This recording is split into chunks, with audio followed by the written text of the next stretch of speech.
ಇವತ್ತು ನಮ್ಮ ಸಂಘಟನೆಯಲ್ಲಿ ನಾನು ಎದೆ ಮುಟ್ಕೊಂಡು ಹೇಳ್ತೀನಿ, 1 ರೂಪಾಯಿ ಯಾರ ಹತ್ರ ಕೈ ಬೇಡಿ ಸಂಘಟನೆ ಮಾಡಿದಂತ ಅಧ್ಯಕ್ಷ ಉಪಾಧ್ಯಕ್ಷ ನಾವಲ್ಲ. ಗ್ರಾಮದಲ್ಲಿ ಇವತ್ತು ಒಂದು ಅಖಿಲ ಕರ್ನಾಟಕ ಅನ್ನದಾತ ರೈತ ಸಂಘ ಗ್ರಾಮ ಘಟಕ ಏನು ಒಂದು ಉದ್ಘಾಟನೆಯನ್ನು ಮಾಡಿದ್ರಿ, ಇವತ್ತು ನಮಗೆ ಅತಿ ಸಂತಸದ ವಿಷಯ. ಯಾಕೆಂದ್ರೆ ರೈತ ಸಂಘಟನೆ ಯಾವುದೇ ಲಾಭಕ್ಕಾಗಿ ಮಾಡೋದಂತಿದ್ದೀವಿ. ಯಾಕೆ ನಾವು ರೈತ ಸಂಘಟನೆಯನ್ನ ಉದ್ಘಾಟನೆ ಮಾಡಿದೀವಿ, ನಾವು ರೈತ ಸಂಘಟನೆಯಲ್ಲಿ ಮಾಡಬೇಕಾದ ಕೆಲಸಗಳೇನು ಅನ್ನೋದನ್ನ ತಾವು ಮೊಟ್ಟ ಮೊದಲು ತಿಳಿದುಕೊಳ್ಳಬೇಕು. ಯಾವುದೇ ಸಂಘಟನೆ ಉದ್ಘಾಟನೆ ಮಾಡಿ ಯಾವುದೇ ಸಂಘದ ಪದಾಧಿಕಾರಿ ಆದರೆ ನಾವು ದುಡ್ಡು ಮಾಡ್ತೀವಿ ಅನ್ನೋದನ್ನ ಬಿಟ್ಟುಬಿಡಿ. ನಾವು ನಿಮ್ಮಲ್ಲಿ ಒಂದು ಕಿವಿ ಮಾತು ಹೇಳ್ತೀನಿ, ಜನರಿಗೆ ಕಾಮನ್ ಆಗಿ ಏನು ಗೊತ್ತಿರ್ತೈತಿ ಅಂತಂದ್ರೆ, ಯಾವುದೇ ಒಂದು ಸಂಘ ಉದ್ಘಾಟನೆ ಮಾಡಿಕೊಂಡ್ರೆ ಯಾವುದಾದ್ರೂ ಅಧ್ಯಕ್ಷ ಆದರೆ ಅದರಿಂದ ದುಡ್ಡು ಬರಬಹುದು, ಅದೇನಾದರೂ ಮುಂದೆ ಬರಬಹುದು, ಈ ದುಡ್ಡು ಏನಾದ್ರು ಎತ್ತುವಳಿ ಮಾಡಬಹುದು ಅಂತ ಏನಾದರೂ ತಿಳ್ಕೊಂಡಿದ್ರೆ ಅದು ದೊಡ್ಡ ತಪ್ಪು. ಯಾಕಂದ್ರೆ ನಮ್ಮ ಸಂಘದ ಸದಸ್ಯರಲ್ಲಿ ಮೊಟ್ಟ ಮೊದಲಿಗೆ ಮನವಿ ಮಾಡ್ತಾನೆ ಇದನ್ನ. ಯಾಕಂದ್ರೆ ಇವತ್ತು ಕರ್ನಾಟಕ ರಾಜ್ಯದಲ್ಲಿ ಹಲವಾರು ಸಂಘಟನೆಗಳು ಮಾಡುವ ಕೆಲಸ ಇದೆ. ಇವತ್ತು ನಮ್ಮ ಸಂಘಟನೆಯಲ್ಲಿ ನಾನು ಎದೆ ಮುಟ್ಕೊಂಡು ಹೇಳ್ತೀನಿ, 1 ರೂಪಾಯಿ ಯಾರ ಹತ್ರ ಕೈ ಬೇಡಿ ಸಂಘಟನೆ ಮಾಡಿದಂತ ಅಧ್ಯಕ್ಷ ಉಪಾಧ್ಯಕ್ಷ ನಾವಲ್ಲ. ಇವತ್ತು ನಾನು ಏನಾದರೂ ಸಂಘಟನೆ ಅಂತ ಮಾಡಿದ್ರೆ ನಮ್ಮ ಸ್ವಂತ ದುಡ್ಡಿನಿಂದ ಕೈಲಾದ ಮಟ್ಟಿಗೆ ನಾವು ಸಂಘಟನೆ ಮತ್ತು ರೈತ ಹೋರಾಟಗಳನ್ನ ಮಾಡಿದ್ದೀವಿ. ಯಾರ ಹತ್ರ ಬೇಡಿ ಕಾಡಿ ನಾವು ನಿಜವಾಗ್ಲೂ ರೈತ ಸಂಘಟನೆ ಮತ್ತು ರೈತ ಹೋರಾಟವನ್ನು ಮಾಡಿಲ್ಲ.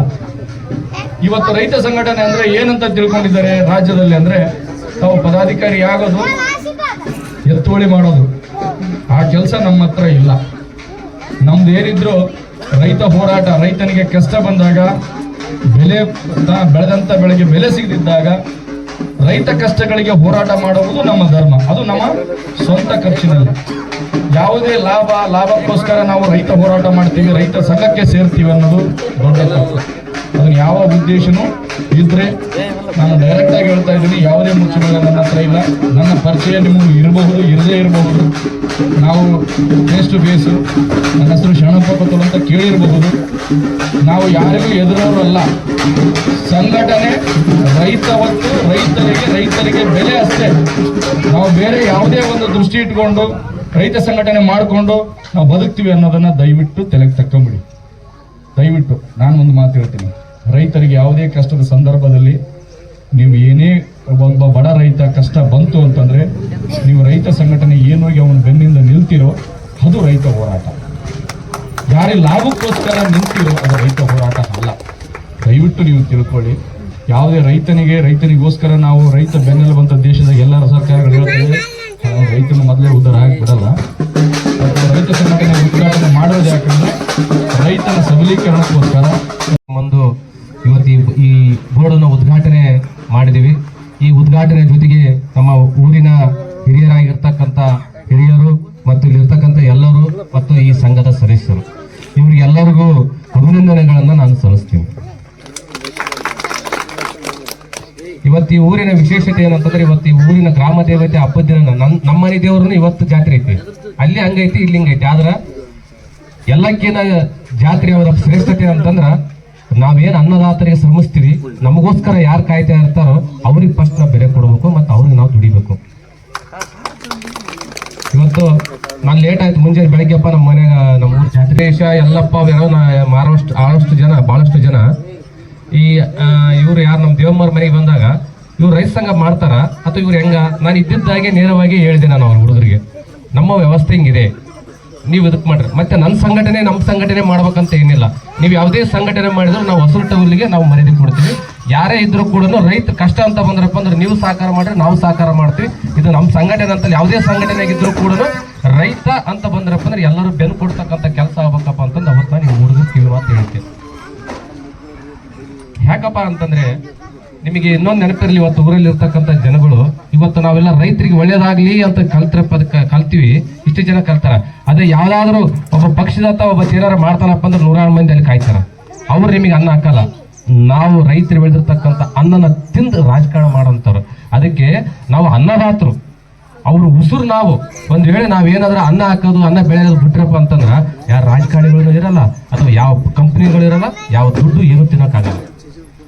ಇವತ್ತು ಈ ಊರಿನ ಹುಡುಗರು ನಾನು ಭಾಳ ಸಲ ನಾನು ಹಿಂಗೆಲ್ಲ ಸ್ವಲ್ಪ ಡಿಸ್ಕಷನ್ ಮಾಡ್ತಿದ್ದೆ. ನಾನು ಎಲ್ಲಿಯೂ ಕೂಡ ನಾವು ಆಲ್ಮೋಸ್ಟ್ ಆಗಿ ನಾನು ನಮ್ಮ ಉಪಾಧ್ಯಕ್ಷರ ರಾಜ್ಯಾದ್ಯಂತ ಸಿಕ್ಕಾಪಟ್ಟೆ ನಾಮಫಲಗಳನ್ನ ಬೋರ್ಡ್ ಆಗಿ ಬಂದ್ವಿ.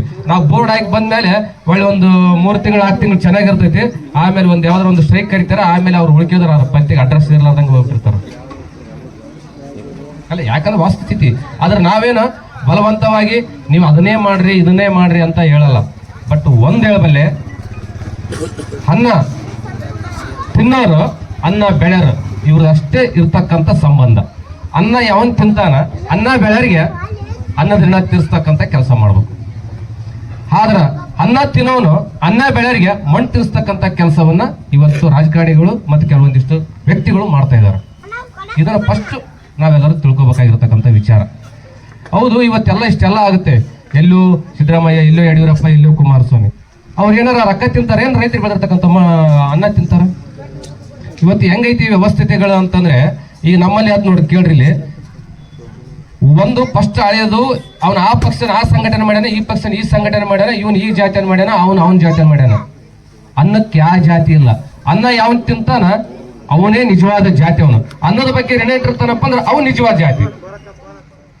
ಯಾಕಪ್ಪ ಅಂತಂದ್ರೆ ಇವತ್ತು ಅನ್ನ ತಿನ್ಲಾರ್ದಂಗೆ ಯಾವನಾರ ಅದನಪ್ಪ ಅಂತಂದ್ರ, ಅನ್ನ ತಿನ್ಲಾರ್ದ ತನ್ನದೇ ಆದಂತ ವ್ಯವಸ್ಥೆಗೆ ಅದನಪ್ಪ ಅಂತಂದ್ರ ಅವ್ನು ನಿಜವಾದವನ ಯಾರೋ ಅಂತ ಇದ್ರನು ಅಂತ ಅನ್ಕೋ. ನಾವು ರೈತರು ಬೆಳೆದಿರ್ತಕ್ಕಂಥ ಅನ್ನ ತಿಂದು ಇವತ್ತು ರೈತರ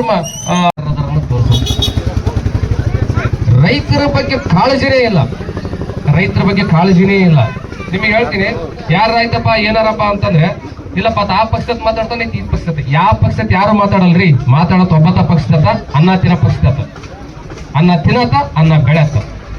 ನಿಜವಾದ ಅನ್ನದ ಋಣ ತೀರಿಸ್ಬೇಕು ಅನ್ನೋದಿತ್ತು ಅಂತಂದ್ರೆ ಪ್ರತಿಯೊಬ್ಬರಲ್ಲಿ ಹೇಳ್ತೀನಿ ನಾನು. ಇವತ್ತು ಈ ಹುಡುಗರು ನನಗೆ ಬಹಳ ಸಂತೋಷ ಆಯ್ತು.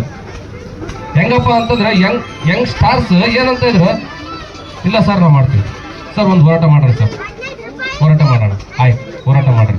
ಆದ್ರೆ ಆ ಹುಡುಗರ ಹತ್ರ ಒಂದು ನಿಷ್ಕಲ್ಮಶವಾಗಿರ್ತಕ್ಕಂಥ ಒಂದು 4-5 ಮಂದಿ ತಕ್ಕ ನೋಡ್ರಿ, ಅವ್ರು ಏನಿಲ್ಲ ಅಂದ್ರೂ 4 ಮಂದಿ ಅಂತ ಗಟ್ಟಿಗಿರ್ತಾರೆ. ಅವ್ರಿಗೆ ಅದಂಗೆ ನೀವು 10 ಮಂದಿ ಅಷ್ಟೇ ಗಟ್ಟಿರಪ್ಪ ಅಂತ ಹೇಳ್ತಾರೆ.